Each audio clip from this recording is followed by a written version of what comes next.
Welcome to the Encore Audio Archives YouTube channel. I'm Taper Dave, and this is my channel. I've uploaded hundreds of talks here that I've recorded at meetings in West LA, and I've also recorded conventions starting in 2013. I've got a bunch of those up. And Walt and Mary Murray, the original owners of Encore Audio Archives, started the company in the 80s, and Walt recorded Joe and Charlie's and a bunch of stuff down in Vista, California. My sobriety date is June 20th of 1994. I hope you find something you like, so please like and subscribe to my channel and comment down below. If you want to hear something that I don't have or that you don't see, I'll see that I get it. Anyways, take care and have a great day if you want to. Introduce our speaker for this morning, Bruce G. from Pasadena.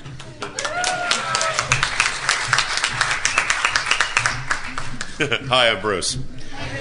Isn't there a few more things to read? Can I just go a little deeper in here before we get started? So, good morning. Good 9 a.m. morning. Happy whatever spiritual tradition you choose to follow this morning. You know, our literature encourages us to revisit our spiritual traditions and see if there's something there that we might have had a part in. And I'm glad you... I'm really happy you're here. I'm really happy you're here. I know you have other choices for spiritual awakenings on a Sunday morning, but thanks for choosing this. Hi, I'm Bruce. I'm humbled and I'm honored. I'm honored to be here. And the committee has been amazing this weekend. I don't quite understand it. I get asked to speak a lot. I get to travel a lot, but I have never been treated as well as I've been at this convention. And you can listen to my tapes. I've never said that before. But just the little bit of details that we're glad you're here. I really believe that I'm just as glad that you're there. And it's been amazing. For a comfort level for me before I get started, I just want to shout out, do we have any Alateens in the house today?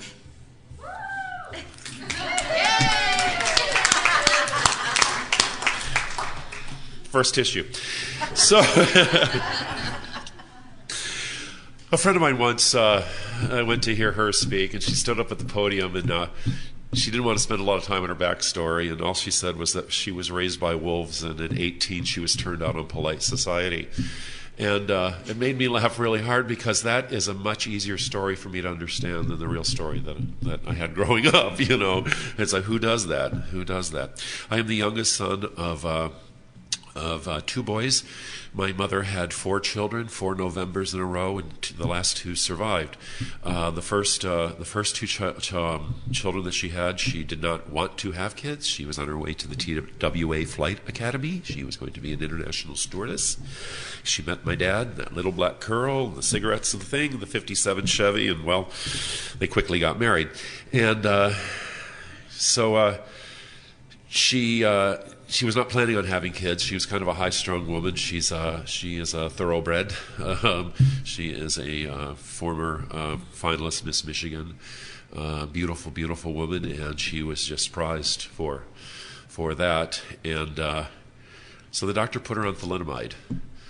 And for those of you of a certain age, understand what that drug was. But I just think it's interesting about, you know, the way our stories turn out, that, you know, the very beginning of my life started with a person that was medicating just to get through the day and not facing the challenges that are there. So she carried the first child full term, and carried the second child full term, got off the thalidomide, had my brother, and then immediately had me. And 4 babies in 4 years. Although I don't have kids, I just realized that it didn't do a woman's body any favors. You know, the stuff that, it'll come up a little later in my story, but, you know, the fights that we'd be exposed to as kids, as my dad would say, I drink because you're fat, and my mom says, I'm fat because you drink. And in my family, with my brother and I, it went 2 ways. My brother chose to drink, and I chose to eat. And we still battle. We still battle with that every day, but we'll get on to better stuff. So you know, we grew up, and my parents were. My mom was a little bit worldly for this little town. 300 people, 3,000 cows, and And the cows get first priority. You get up at 5 in the morning, you start milking the cows at 6 a.m., you go to school, you get out of school early, you milk the cows, you go home and do your homework, you go to bed because you got to get up at 3:30 in the morning to milk the cows so you can go to school and come home. And you don't have vacations when you have cows. You don't have holidays when you have cows. You have cows when you have cows. And, later, it just... and you don't resent it. You just work. And farm kids are amazing. We're amazing. My brother and I were blessed at that time with our height and our physical size. I was 5'6" in first grade. I hit 6'5" when I was 13. And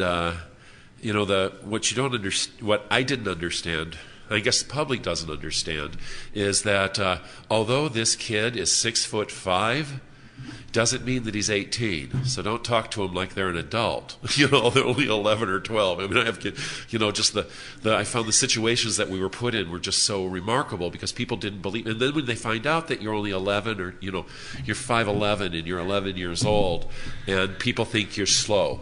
People think it's really funny that you're in 3rd or 4th grade. Like, what's wrong with you? Nothing. I'm just really big. So my dad started out working, he was an engineer at a water heater company or something like that. And he decided he wanted to be a general contractor. He was going to build houses. And that he did. And so he went to the bank and he got a loan and he started building spec houses because that's how he was going to make his fortune. And the first spec house he made was the spec house that we were going to live in. And I never realized it was a special house for what it was at the time. It looked like the Brady Bunch house. But we had an indoor pool and we had horses, and we had it all. And on Sunday afternoons, we would sit in the yard, and my dad would really take a lot of pleasure in the people that would drive by and look at that house, and they'd take pictures of that house, and he could build that house for you. And so on the weekends, we would be in the yard, and Mom would dress us up. And we were forced to play baseball, and we were forced to play with Cujo, the dog, and just create that illusion when people drove by that this could be you. It was like living in an ad. And so my dad started building houses, and he started getting a little bit of fame, and people started writing him checks for houses, and the checks didn't always find their way to building the houses. At this time, a law was passed in Michigan, and you could cash any check at a bar. And, the banks are only open till noon on Saturday, but the bar's open till 2 a.m. So Dad would get paid on Friday, stop at the bar, and then it would be a fight to see actually how much of that check made it home.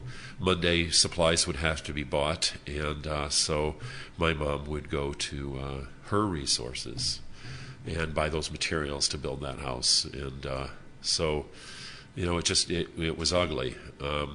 And my mom needed a job. She got a job at the flower shop, but pretty lady, very talented in her floral work, and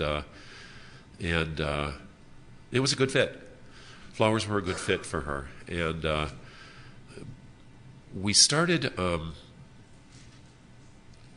noticing at very young, 6 and 7 years old, we just started noticing that Mom and Dad were ignoring us more and more, and not really understanding it. We would get very specific instructions, the go to your room instructions. Go sit in the car was a good one. Go sit in the car. I'll come out and get you. Go sit in the car. And we would sit in the car, and one night we woke up in the car in the morning. They'd forgotten that we were in the car. And you'd come into the house, and the table would be kind of crooked, or the lampshade would be missing, or, a bird flew through the window. I don't know how many birds flew through the window. And anyway, but as we started getting older, the birds stopped flying through the windows, and the boys started flying through the windows. And we stopped getting sent to the car We now became pawns. Tell your dad what he's doing wrong. Tell your dad how he's affecting you. Tell your dad what his drinking is doing to you. Tell your dad not to drink. Tell your dad that if he loves you, he wouldn't drink. And all this time, I sided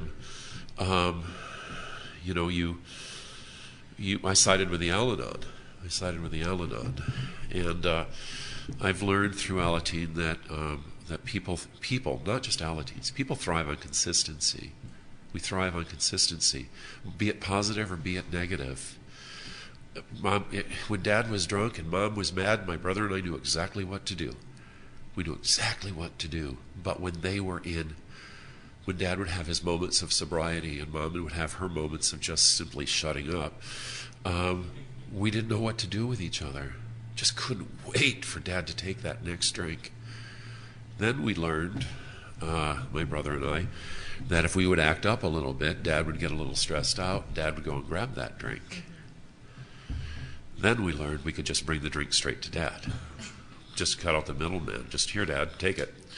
I heard an Alateen once speak that for all these years they thought their parent was a child abuser, and they realized that they were actually a parent abuser. And that hurt when I heard that, because that was me. It was more fun to tell the story that my dad was abusing me, but I didn't want to tell my part of that story. So I was the kid in school that fell down the stairs a lot.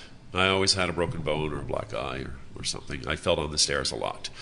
Except I don't ever really remember falling down the stairs. But that was the story I was told to tell, and that's the story I told. I was that good kid. It's a holiday morning, being here today talking about this. It's funny how these memories come back to you, but the memories that I have of holiday mornings like today is we'd be all dressed up, be in the back seat of the car, and all the way over to Grandma's house, my mom would have her elbow on the back of the seat, looking in the back, and she'd be pointing directly at me, and she's like, tell your grandmother that Dad went to work every day this week.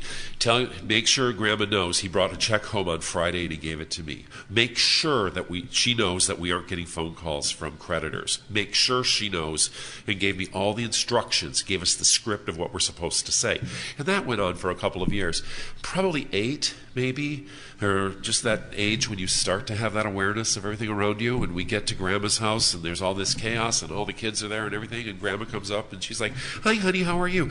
Hi Grandma, I'm fine. Dad went to work every day this week. He brought a check home on Friday and he gave it. The creditors aren't calling, and blah blah blah blah blah blah. I just spilled everything that was on my script to get it out of my head so I could please my mom, because I could say what Mom told me to say. I just wanted it over with. And next thing I know, I'm sitting in that damn car again. And that's what I know we don't use the word qualifier, but I can't think of a better word for it. But I often, television is one of my qualifiers.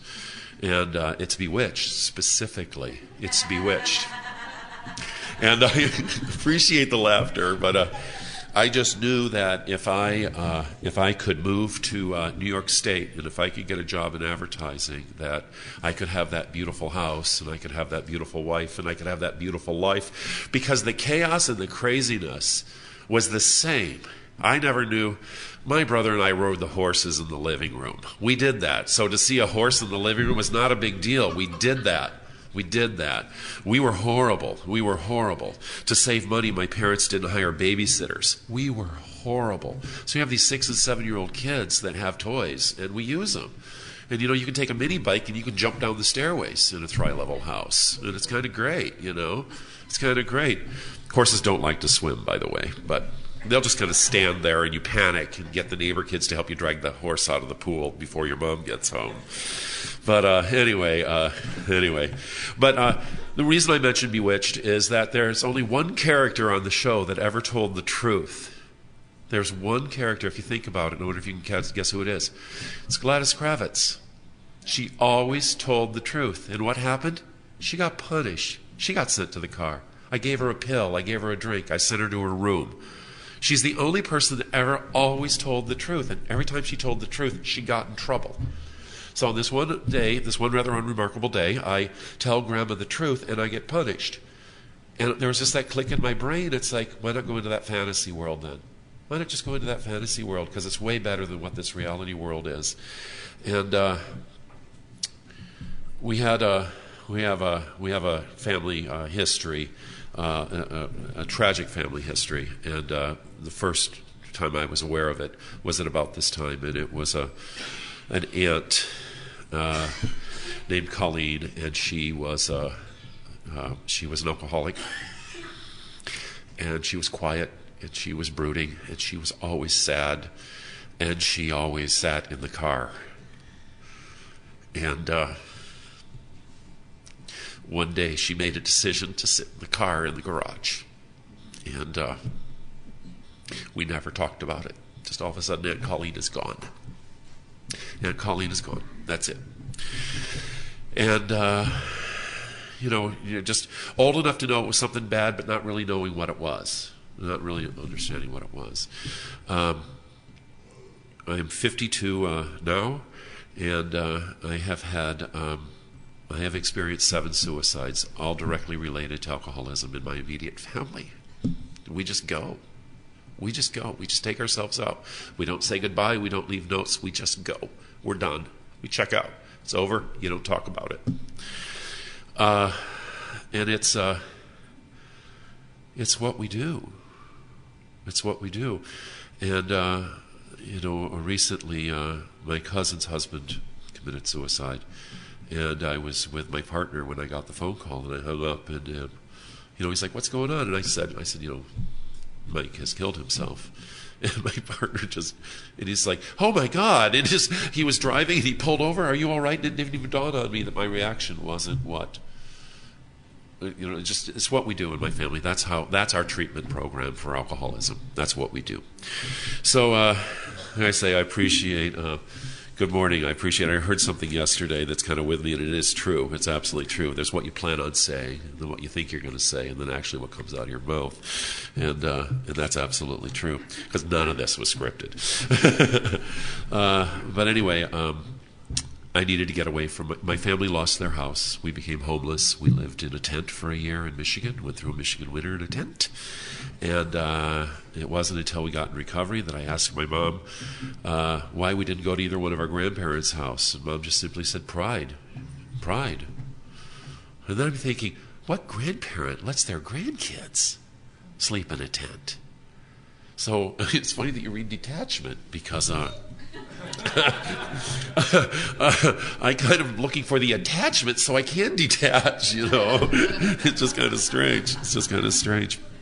Anyway, so I just got to get out of that house. I got to get out. It's absolutely bat crazy. Where is she? I can swear. Oh no, she's there. Anyway, I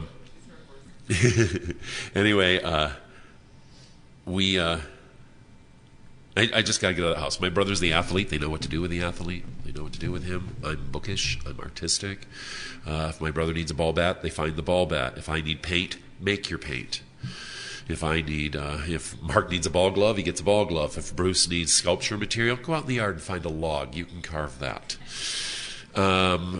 Another flight that I got to take down the stairs was I cut up a box. I found a cardboard box, and I cut up a box, and I made something a robot or something amazing out of the box. And it doesn't matter. You're only 7 years old. It's amazing. You're just doing it. Instead of celebrating that creativity, again, I got a punishment for cutting up the box. And to this day, I even wonder what was so precious about the box. Well, it was a beer box, and you were supposed to take your bottles back to the store in it. And it inconvenienced Dad because he had to guess he had to make 24 trips. And yes, I was that kid. It's like, he's like, "No, I have to carry them out one by one." Well, you drank them one by one, So, yeah, I got to be that kid. So I ran away from home at 18, and you can run away from home at 18. I graduated high school at the top of my class on a Thursday, and on Friday I'm in Detroit. And that's it. I am done. No more cows. And it's just a miracle we didn't punch the cows. The fights that we would get in the barn, the water fights, I guess I'll insert this now. It's the shovel story, and I have a hard time telling the shovel story. But my parents just completely aren't paying attention to their kids, and my brother and I were good kids. And the good news about this 300 people in this town, you couldn't do anything wrong because everybody was somebody's grandparent. And you knew who they were, and you knew where they lived, and they took care of you. They'd see you sitting on the street, and they would never say, "Is your dad drunk?" They'd just say, "Hey, you want to come over and have dinner?" We had dinner all over town. And I always thought they were just the nicest people. But, it is true. The village took care of us. The village took care of us. And I carry a responsibility for that. And I am proud to say that I care for that village. After working my step work, one of the amends that I can make to that town is buy art supplies. For the kids in a town that doesn't sell art supplies, I can do that. It's fun. Here's a plaster of Paris. I'll mail plaster of Paris. I mail it all to the library. And what's really cool is I get these thank you notes from these kids. Thanks, Mr. Bruce, for this. Thanks, Mr. Bruce, for that. I send them challenges. I go back and I teach them classes. It's amazing. I get to do that. I get to be that guy. I get to show them what it's like to leave the cows. And it's okay, because there'll always be somebody there to milk the cow, just like there will always be somebody there to drink the beer. It'll happen. So I ran away and I went to college. And, the harder than identifying as a gay man in college was identifying as a poor kid at a rich school. That was even harder. And so I would do every illusion I could to make sure I looked like a rich kid. And I was busted my hump. And I was managing a car rental agency at Detroit Metro and managing a bar at night and still trying to carry 19 units at school. And I surprised myself when I failed out. It just didn't dawn on me. It's like, I don't understand. I mean, all this chaos, all this self-created chaos around me, why am I thriving? I should be thriving. And that's when I realized the gift I got from the state of Michigan. I had been working full-time since I was 12 years old, and I had 3.5 years of unemployment at 19 years old. What am I going to do with that? So I've decided, I'm actually now 21 at this time. I'd been having my vacation on the state of Michigan, and I went to a bar one night and I met my first him. And, there were so many red flags. I just knew my party had started, why not? And so I meet this guy, and he is on vacation from Arizona, and he's taking off 3 months because he's a caterer. And you know what? Why don't you move back with me, and we'll start a new life in Arizona? Why not? It doesn't matter that I'd only known him for a couple of days. It doesn't matter at all, because I'm sure he loves me as much as I love him. We're not going to use those words because it's too early for those words, but I just know. And so sure enough, at this time, my dad is in jail again, and my grandfather had just passed away, and my mom is just still pushing the flowers at the flower shop. And, that portion. So my mom went from being the society lady with a house that everybody drove by and looked at and wanted to talk about to becoming the lady that's now doing all the flowers for all the society people. And the circle that she used to run with is now treating her like she is the peasant that she really is. And there was a Simpsons episode where Marge kept remodeling a Chanel suit, and everybody was laughing at Marge restyling the Chanel suit, and I ended up just crying all the way through it because my mom kept remaking her clothes so she could look stylish and work at the flower shop. While we were in the campground, the year that we were homeless, Mom has now said that at the end of the week, at the rate of money she was making, she had $3 a week that were hers. $3 a week, 40 hours a week, and $3 were hers. It's a miracle. I judged my mom harshly because I never had what I wanted, but I always had what I needed. I just didn't realize it at the time. Obviously I had food. Obviously I got to school. Obviously I had clothes, but she made it happen. We in high school, she would drive school bus in the morning, go to the flower shop during the day, come home after the flower shop, and drive school bus at night. Then after the evening meal, she would sit down and she would knit or macrame or do wedding flowers on the side. And the woman would work she would work until midnight. And when we were getting up at 3 and 4 to go milk the cows, Mom was getting up to start her day again. I don't know how that woman did it. I don't know how she did it. And she would make these really intricate, it was in the 70s, and so she would make these macrame purses, and it would take her a full week to make a purse, and she would get $7 for the purse, and then give them to this woman who would take them to her boutique and sell them for $100 a purse. And she never complained. She never complained. She just did the work. She just did the work. So I knew how to work. I get out to Arizona, and God's not on my side. My dad is Catholic. My mom is Methodist. My parents are Christian Reformed, and I just didn't know what. The only thing I got about all of them Jewish. I was so guilty, but the love was there. The love was there. It was just hard to find, but the love was there. So I move out to Arizona. I move with Danny. I get to Arizona, and as soon as we get to Arizona, I'm being virtuous. I'm not sleeping with this guy. We'd made out a little bit, and we get to Arizona, and we get to his house, and we open the door, and there's this other guy at the house. And I'm like, who's this? And he says, I brought you as a gift for us. We need to get our relationship to work. You're a lot of fun. We thought you'd be fun to add to the mix. I'm not going to have that, so I get my little milk crate, and I'm homeless again in Phoenix. I got $300 in my pocket. I don't know anybody.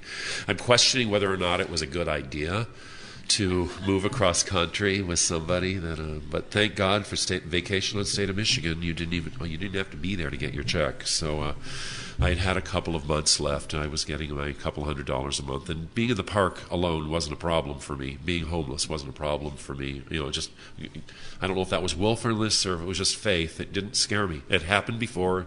It's okay. And I get to this woman shows up on a motorcycle, a little scooter, a little punker girl. And she comes up and she's like, are you Bruce? Yeah. And she's like, well, I rent a room from Danny, and I understood what happened, and I'm so angry, and I just want to make sure you're safe. Yeah, I'm safe. And thanks. And she's like, well, I'm going to stay in the park with you tonight and make sure you're okay. All right. Why not? Because obviously you can tell I make really good decisions. And the next morning was a Sunday, and she said, I know this church. And they serve a pancake breakfast after the service. She goes, all we have to do is sit there and clap along, and then we can eat. And she's like, I've been doing it for years. Okay, let's do it. So we go to this church, and the church is okay, and just kind of still in a fog. I'd been in Arizona for less than 24 hours, and now I'm sitting in a charismatic church with a punker waiting for free pancakes, but it's okay. And we actually had a good time. And it was one of those really good charismatic churches that you don't realize they're turning the screw. And but that's been my experience. Sorry if that's good with you. Sorry. But anyway, they tell us to come back in the evening, and they're having a hamburger cookout that night. They're celebrating some anniversary. Why don't we come back for the evening service, and we'll do the cookout? And the guys were kind of cool, and the women were kind of great, and the music was okay, and the food was good. So, yeah, we'll come back for that. And it was a prayer service, and they asked us to make our requests for prayer. And people were like, I want a new job, I want a new car, I want to do this, I want. And Melanie, the punker girl, stood up, and she's like, I would like to ask the congregation to pray for the opportunity for us to get out of our homeless situation. And I loved the way she made that request. She didn't ask for housing. She didn't ask for what she asked was for awareness, for the divine intervention to find what she needed. And I immediately stole that from her.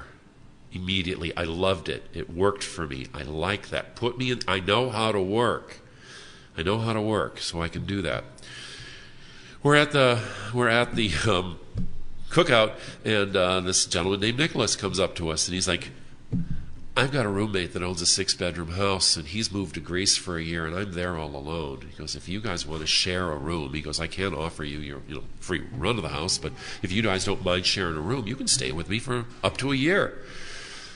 Okay, so now we're in this amazing house with a pool and a view of the valley. We're up in Paradise Valley, and it's just kind of a really beautiful place to be.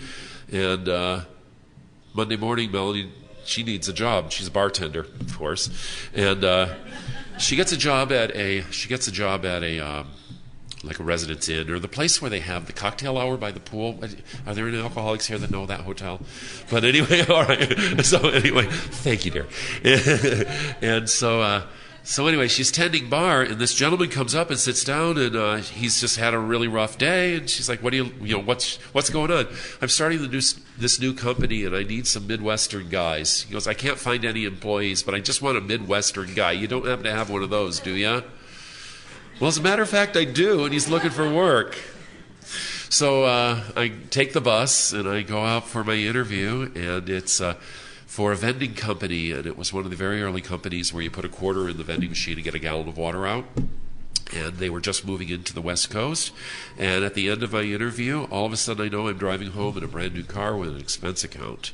And I have a job. And all I had prayed for was to God open my eyes to the opportunities around me. And I was very grateful. It was a horrible job. It was a horrible man to work for. But what he picked up on the fact is because of the cows, he knew that I would be there every morning, and I was there every morning. I was on call 24 hours a day, 7 days a week, and all I did was work. That's all I did. I was not back in college because I was working, but I was making enough money that I could finally get an apartment on my own. We stayed with Nicholas for less than a month, which was great. Melanie stayed with me for an additional month, and then she went on her way, and that's been, going on 30 years now. And Melanie still struggles with drinking, but I don't struggle with her drinking. And so she still lives in Phoenix, and I'm in Pasadena.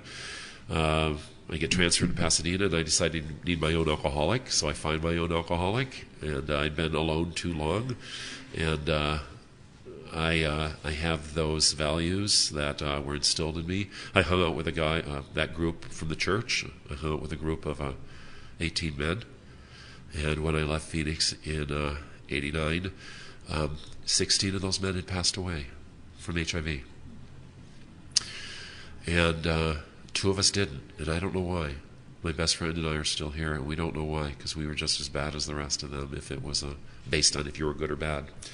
So anyway, I'd been out here for a couple of years, and celibate, and was kind of tired of that, and so I thought I'll go out and I'll change it. So I went out to a bar, and I found my shiny alcoholic, and not only did I find a shiny alcoholic, he communicated with me like my dad communicated with me. So I was emotionally abused, financially abused, physically abused on every level, and I just soaked it up because that meant he loved me. I just soaked it up. I could handle his drinking. I couldn't handle his philandering. If he only slept with 1 or 2 other people, I'd be okay with that. But all of a sudden it became aware that there was a double life going on. He had me as a spouse in Pasadena, and he also had another spouse in Hollywood. And I wasn't good with that. And so on a rather unremarkable day, I was aware of I was working on a project and down in the harbor in Long Beach, and I was aware of the where security cameras were, where parking was. I was aware that I could do what Aunt Colleen did. I could do what the rest of the family did. I could take myself out. I was just so sick of dealing with my family, dealing with my brother, dealing, that I decided the easiest way to solve that was to just put an end to it, because I was done. I was done. And I have never been so done in my life. And I always get nervous at the podium when I share this, because I don't want to encourage anybody to ever do that. I don't want to encourage anybody, but I do tell you that the moment I stepped off that bridge, there was such freedom, there was such relief, there was such healing. It was magical. But for some reason, I bobbed around in the water. I didn't die. Now what do I do? So the kind of Al-Anon I am, I climbed out of the water, and I had a hide key in my car. I even left a $100 bill in the car with a note with a parking ticket. Please pay the parking. Because I wasn't going to be... My parents could explain their son drowning in the Pacific Ocean. They could explain that. That's why I chose that route. My brother-in-law, a gentleman, jumped off a bridge, and he had his family in the car, and he had to expose his entire family to somebody else's suicide, and I wasn't going to do that to anybody. It wasn't fair to anybody.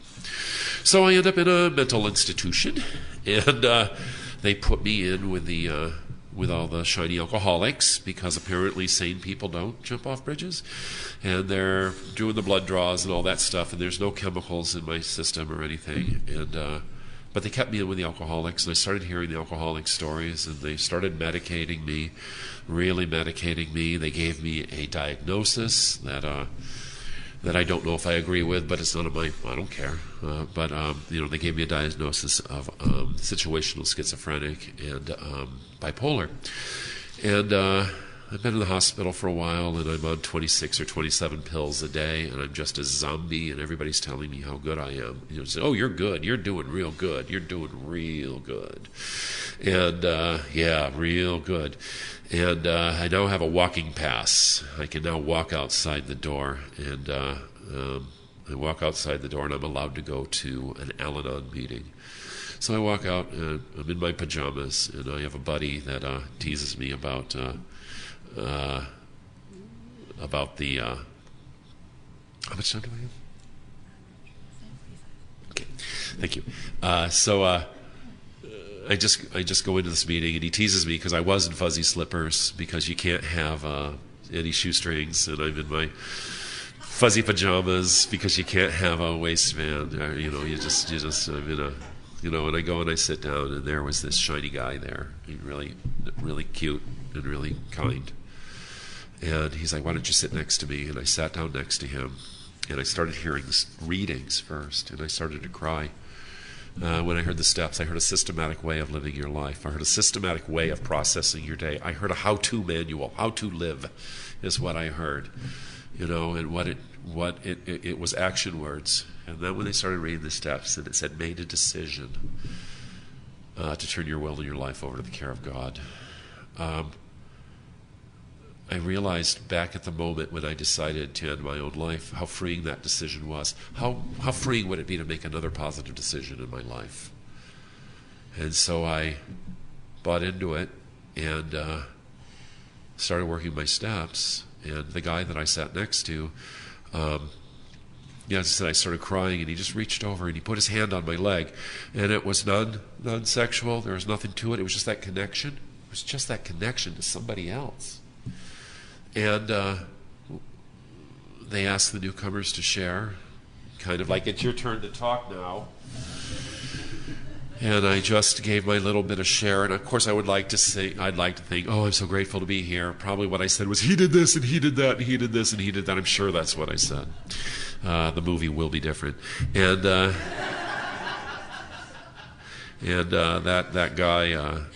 guy, he became my. I call him Sparky. He's my unicorn.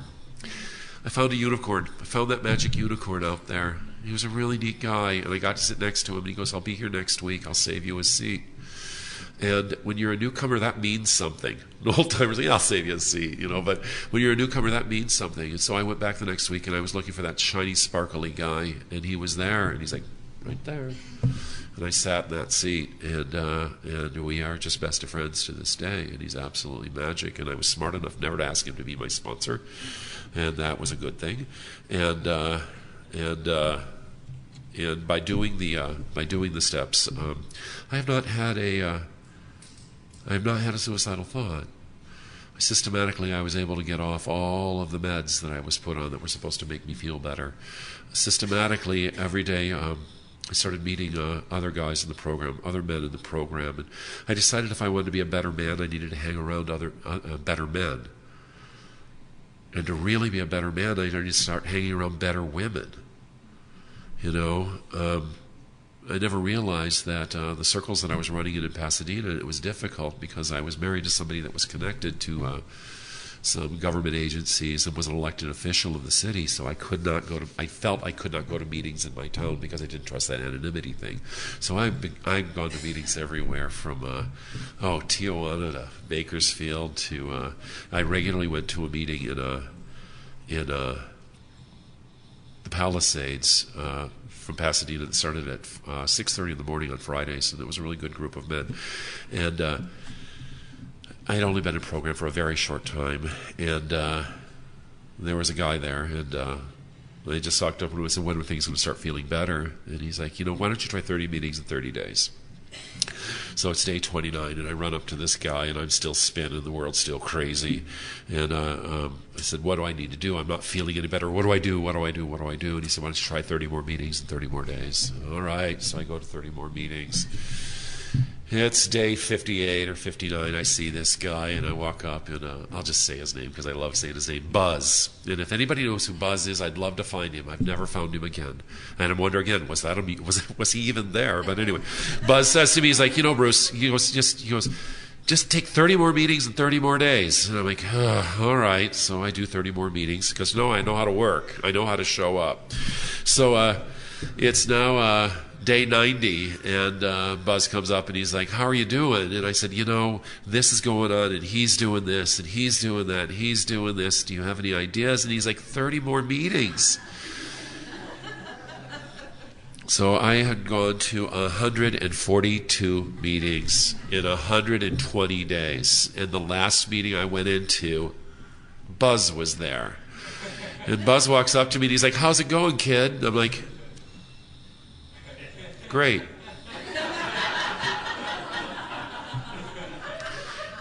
And he hugged me, and his eyes welled up, and he's like, you're getting it. You're getting it. And he's like, what, don't you have anything to say? And I'm like, I don't want 30 more meetings. I share that story because there was another hospitalization after that because I'd fallen down the stairs again. And I went to the doctor for something clearly really unrelated the next day, and I had to take my shirt off, and the doctor gasped, and he said, he's like, are you all right? And I said, yeah, I'm fine. Why? He's like, we need to take some x-rays. And I had 6 broken ribs, and I was just so, out there. And he's like, I need to take photographs. And he took photographs. I didn't realize what any of that meant. And then he showed me the photographs, and I could see my partner's handprint on my back. One of the bruises was the perfect shape of the back of his hand. And so I ended up back in a mental institution for that. And it was Cedars-Sinai, and it was such a Susan Hayward moment because the lighting is perfect. It's Cedars-Sinai, and it says the lighting is perfect. Everything is just kind of perfect. And I look in the mirror, and I got to see the bruise on my body. I got to see it. I would do anything that I could to be attractive to my partner. I got down to 141 pounds and ended up in an eating disorder clinic because I could no longer have the ability to swallow. He started dating a ballet dancer, so I started taking dance classes. I don't have to tell you much more about this, but there was a short period of time that I was going to a tanning booth 3 times a day because apparently I needed darker skin. I would do anything to make sure my alcoholic was happy in my house because I'm going to stay married to this one because that's what my mom did. And so anyway, I'm at the second time in the lockup or in the mental hospital, and the police show up. The Pasadena police show up, and they're like, "Would you like to make a statement?" And like, I don't understand. And my alcoholic would always have me drive home. We'd go out, we'd have dinner, we'd have a couple of drinks. He's like, "You drive home," and I'm like, "Why don't you drive home?" And he's like, "You have nothing to lose. I've got everything. It doesn't matter if you get arrested." Oh, you're right. I get it. All right, not a problem. During the course of that marriage, we moved for his work. I had 5 moves. 2 of them were international.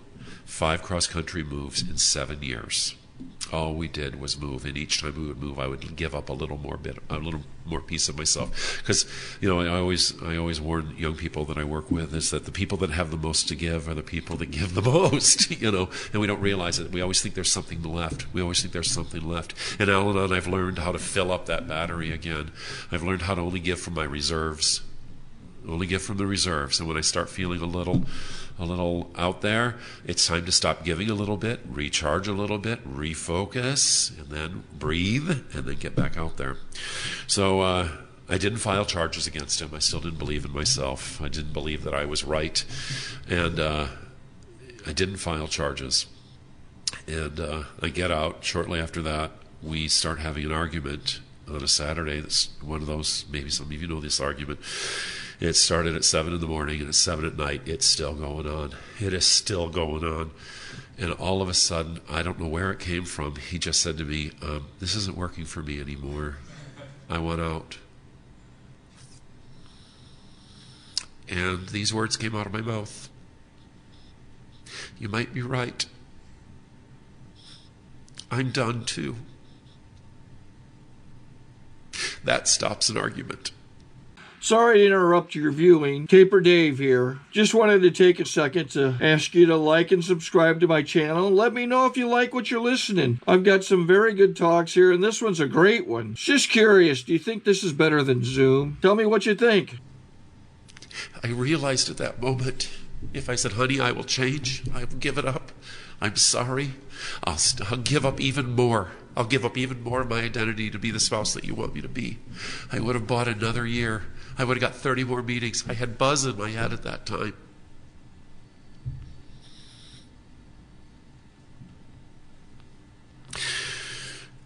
I'd always dreamed of being able to legally say the words I do, and now I feel even stronger about it so I could legally have the words I don't.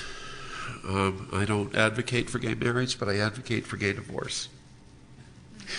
I had given up so much, suddenly I'm a 50s housewife. I'm a 50s housewife. I've given up my career. I've given up my transportation. I've given up my talent. I've just given it all up. I'm free, though. But I'm free. I don't have to do this anymore. I'm free. So inevitably the next morning shows up, and he's in the mood to make up. And I'm not. I'm done. I'd made a decision. I'd made a decision. Through the 12 steps, I've learned how to systematically commit the suicide I needed to commit. I like to tell everybody that has any suicidal ideology, if you succeed with suicide, you're going to kill the wrong person. You're killing the wrong person. Through my step work, and my friendships, and my love, that Bruce has got to go away with the grace and dignity that he deserved. Thank you. You don't serve me anymore. Thank you. Thank you. Go to God now. You did your time. Go to God. I am done with you. And I'm sorry for what I put you through. Gravity's my higher power. Gravity's my higher power. Every time I try to kill myself, it involves something that makes me fall to the earth. I can't see it. I can't feel it. I can't touch it. It's hard to describe. What is gravity? I don't know, but it's there. It protects each and every one of us. It protects each and every one of us. I always try to plant flowers and trees and stuff everywhere I can to give back to gravity. Just to give it back. How do you give back to gravity? The beauty is you don't have to. I get to. We've been apart for 6 years. We got divorced. And we didn't force a decision. People are like, are you going to move out? What are you going to do? What are you going to do? What are you going to do? I don't know. And I don't know was the most honest answer I could give. I'm now back to honesty. I'm back to Gladys Kravitz. She's my spirit animal. I'm back to honesty. People are, what are you going to do? I don't know. Aren't you worried? No, you're worrying for me. Gravity's got this. It's got this. I live in a multi-million-dollar home in the best neighborhood in Pasadena. I drive a little red Mercedes. I got all the physical stuff out there, and I don't know how I do it. All I know is in the world of abundance, my higher power wants me to be abundant. It wants it. I always have one more than what I need. Wish it was a million more, but I only have one more. If I need $40, I always have 41, which is great. If I need an oil change, I got the money for it. If I need a meal, I got the money for it. I still have enough to give to others. I believe that. I cast my bread upon the water, and it comes back tenfold. It does. It's just amazing. So I had to go to outside sources. So I will admit I have a psychiatrist, I have a therapist, I have an Al-Anon sponsor. I have an Al-Anon service sponsor. And I was with my service sponsor, and we were in a kids camp. And if I'm not swearing, I'm not heard. I was that guy. And one day things aren't going my way, and I'm just swearing. And the sponsor stopped me. My service sponsor stopped me, and she's like, take a walk with me. She's like, I want you to think about all the success that you expect to have in the future. I want you to think about future Bruce. You know, who are his friends? You know, what's his life all like? And what language are you going to use to express that gratitude? Does that include these 4-letter words? Wow. That was amazing. I asked my alcoholic why he never complimented me, and he said, I don't compliment you because you cheapen the compliment. If I tell you dinner was good, you say it could be better. If I tell you you look nice, you say you look fat. If I say thank you for filling up the car, you'll apologize because you didn't get the oil changed. I'm just done. He goes, you don't believe me. Wow. That's a heavy one. He might be right. And in most cases, they are right. In most cases, they are right. So we're divorced. We're divorced in our own way. And he had to move to Washington, D.C. I was glad and sad to see him go. He's been gone about 4 years now. And our phone calls get less and less. But when we do have phone calls, they're more and more meaningful. With my alcoholic right now, I have something I never had in our marriage, and that's friendship. I never respected him when I was married to him. He was just convenient. Now I respect him and I love him. I got the phone call that all Al-Anons dream about.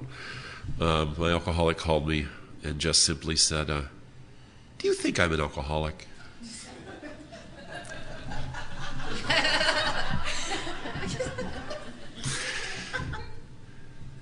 I don't know. What do you think? Well, don't you know a lot about it? No, I know what I understand about it. I think AA has a website. He goes, yeah, I went to that website. Well, what'd you find on that website? Did you find the questionnaire? No. Well, they have a questionnaire. Oh, they do? Put that away. And he goes, and I said, did you take the questionnaire? And he said, yeah. And he goes, I don't really think I'm an alcoholic. It hasn't affected my job, and and I only drink beer anyway. And he goes, what do you think? And I said, I think I couldn't be any prouder of you than I am right now. I'm glad you went to that website. But do you think I have a drinking problem? I don't know.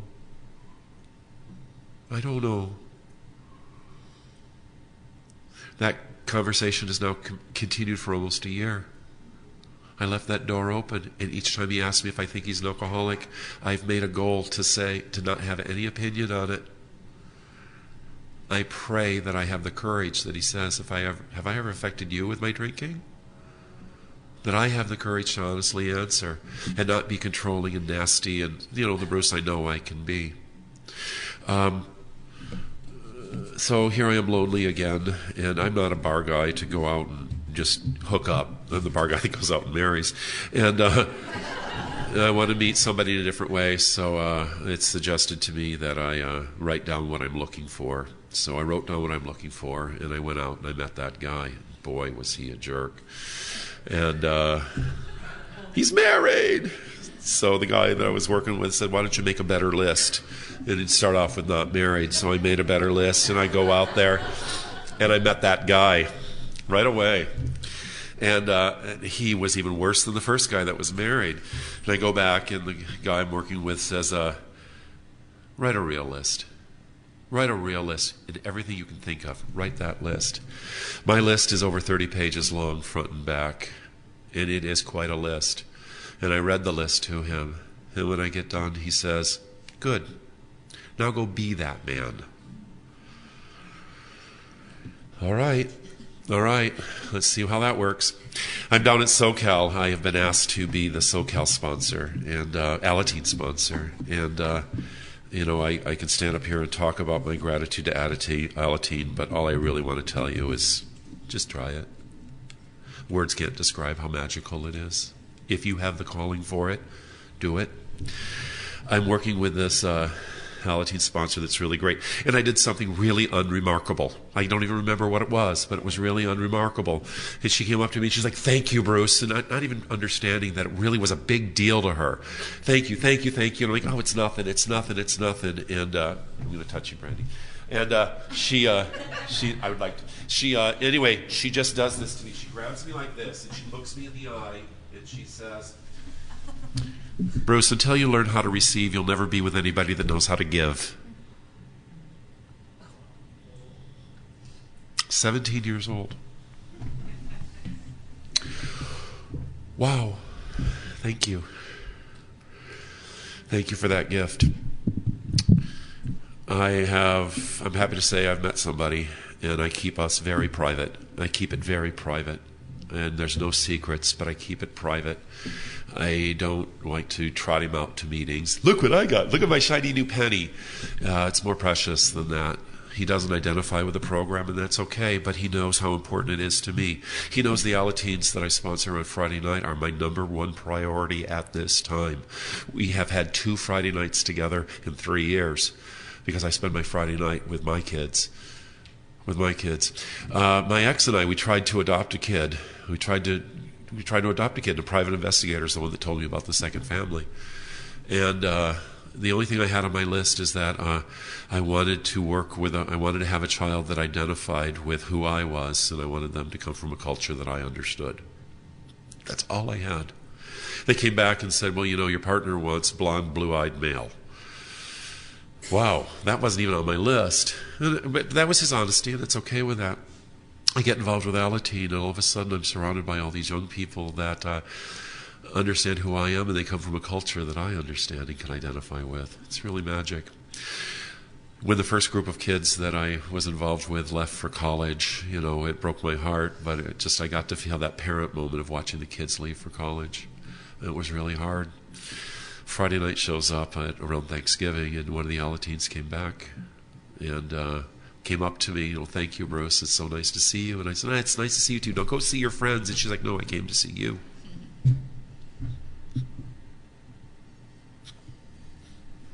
I got to have that experience. That's what a parent gets to feel. It was amazing. I loved it. I got to go work on a conference, and another Alateen that I love very much showed up, and they were from out of town, and I got a question that I just loved. It's like, "Bruce, can you give me a ride to the airport?" You bet. I couldn't even focus for 3 days because I got to give my friend a ride to the airport. You bet. And what's really funny is, we get to the airport, and I'm trying so hard to push a 20 in this guy's hand. I'm trying so hard to put money in his hand.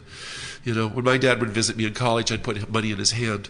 And, my roommates would always tease me about, "Why are you putting money in your dad's hand? It's supposed to be the other way around."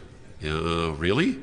And anyway, there was another Alateen sponsor in the car, and the Alateen sponsor just looked at the young man and said, "Just take it. He wants to do it. It's a dad thing or an uncle thing. Just do it."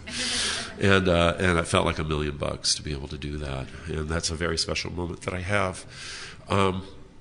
It's hard not to have, God is being taped. It's hard not to have favorites. But what I find my favorites are the ones that cling to the steps, cling to the traditions, struggle looking for a sponsor. It's hard for Alateen to have a sponsor. Al-Anon does not sponsor Alateen. But we can encourage them, we can listen to them, we can talk to them, we perhaps can introduce them to Alateens that they know are working steps and could possibly be sponsors. I don't know what to do. And that's the right answer. I don't need to know. It's okay. People that are involved with Alateen, I have a lot of respect for. There's a lot of paperwork behind the scenes that we're not aware of. It's really ugly. And I'm learning from them all the time. And one of them recently just said, "I got off the telephone because I wasn't a part of the solution." Wow. That's amazing. So, 2 quick things before. How much more time do I have? I'm not sure either. I'll finish this real quick. The shovel story. I do want to tell the shovel story. So my dad was drinking, and it was a family wedding, and Dad had started the party early. It was his cousin's daughter's wedding, and they started the party early, which contractors do. And my mom had left the flower shop early, and Mom always made us aware. She's like, it's costing me $30 to be here right now. You know, just she would always let us know how much it cost her because she wasn't at work for that. And she comes home at noon, and Dad is just so drunk he can barely. He's just lit. He's just lit. And now he's not going to go to the wedding. And she's like, you know what? It's your family. It's your wedding. I took time off from work. You're going. I don't want them to see me like this. Nope, they're going to see you like this.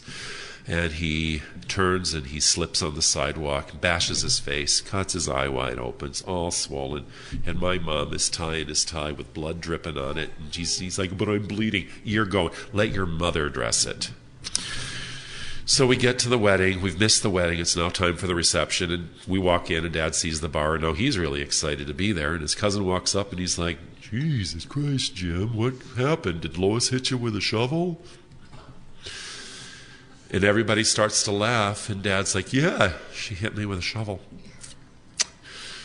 And suddenly it went around the room that Lois hit Jim with a shovel. Well, even I knew she was capable of it. But that's not what happened. It's not what happened. Nobody would have the guts to say that he was drunk and fell down and hit the sidewalk. He hit him with a shovel. So the event is over. We're having that silent ride home in the car. And we get home, and Mom tells us those magic words. Boys, go to your room. So we go to our room, and we're probably 15 and 16 at this time. And we're up in our room, and all of a sudden we hear this horrible crash outside. And then something we'd never heard in a fight like that. Silence. It's done. And we go downstairs, and here is my mom just standing in the driveway in shock. And here is my dad in his pickup truck, slumped over the wheel, with the windshield smashed out, with a shovel sticking out of his head. And we just looked at Mom, and she's looking at Dad, and she's like, now I'm not a liar.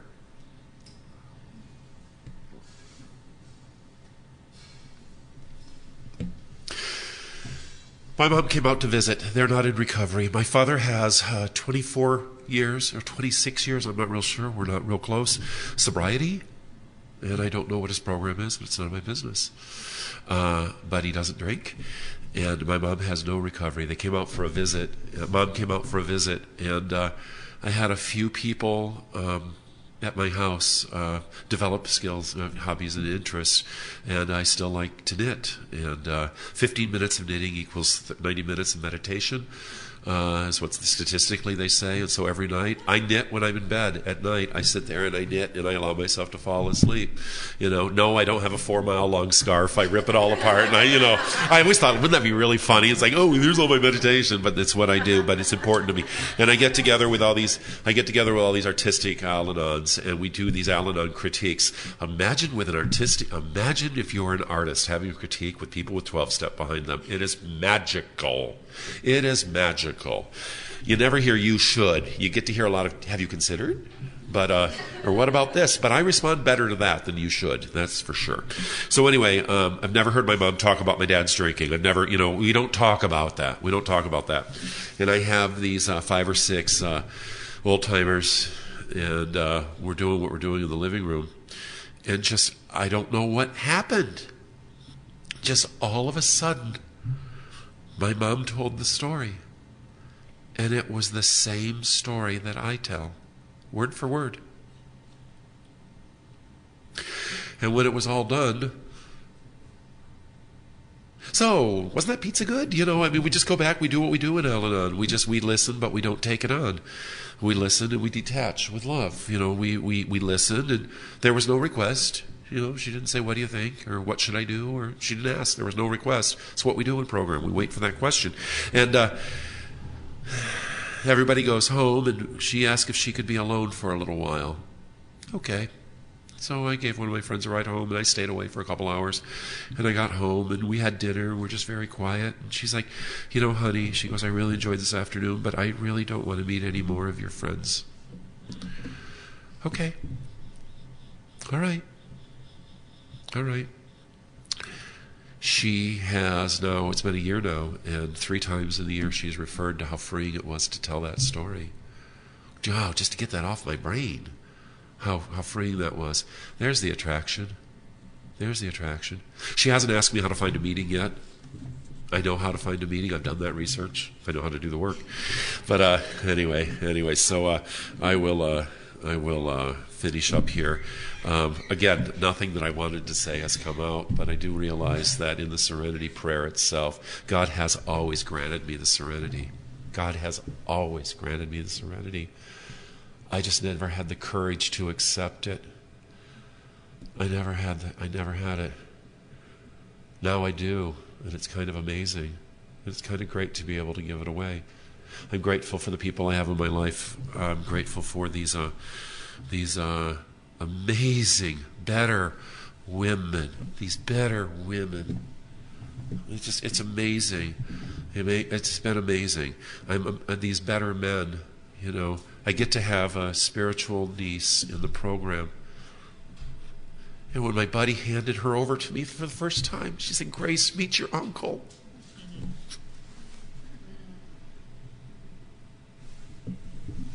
What a gift. Dead Bruce wouldn't have gotten that gift. Living Bruce does get that gift, and it's amazing. So I want to give that gift away. So I thank you for listening to me, and again, grateful to all of you, the committee. Grateful for coming out on this morning, and I'm done. Thanks.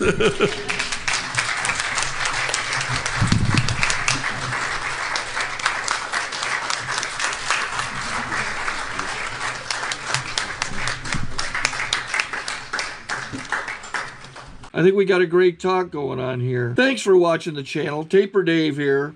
Just curious, do you think this is better than Zoom?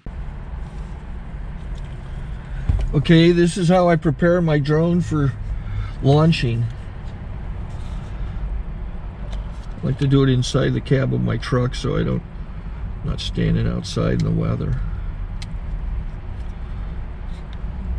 To install the joysticks for control, up and down, right and left, powered on. I have an Android phone that I use to connect it to the drone with. And it's actually controlled through the iPhone, through an app. Oops, wrong way. It's actually controlled through the iPhone, or through this Android phone, through the app. It's actually controlled through the Android phone, through an app, and you connect it through this short connection right here.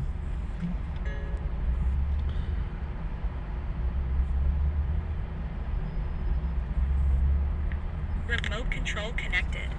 Remote control's connected. So I pull out the drone. I have to extend the legs. Long legs extended first, then the short legs. Remove the gimbal protector. Set that aside, then power it on one short burst, then one long burst. I lay it down. So I have to go to calibrate. So the drone's not connected yet. It shows you here as this drone gets disconnected, even though the remote's powered on. So the drone has to establish it's connected. So I go into the app to calibration mode. First I'll calibrate the remote controller. Start calibration. Out, in, out, in, up, down. And then this little wheel is to control the gimbal. So it's calibrated. Go to gimbal calibration, start calibration, and then it calibrates the gimbal. I don't know if that shows up. The gimbal's moving all over the place. Changes, you can see it on the video. And I'm calibrated to take off. It's acquired 7 satellites at the moment. There are 26 satellites up in the sky, which it has to acquire before you can take off. So it's connected. It's got enough satellites. This is white. I can go to press this little arrow button, swipe right to take off, and it would start the motors if I slid this to the right, but I'll wait till I get outside. Don't want to do it inside.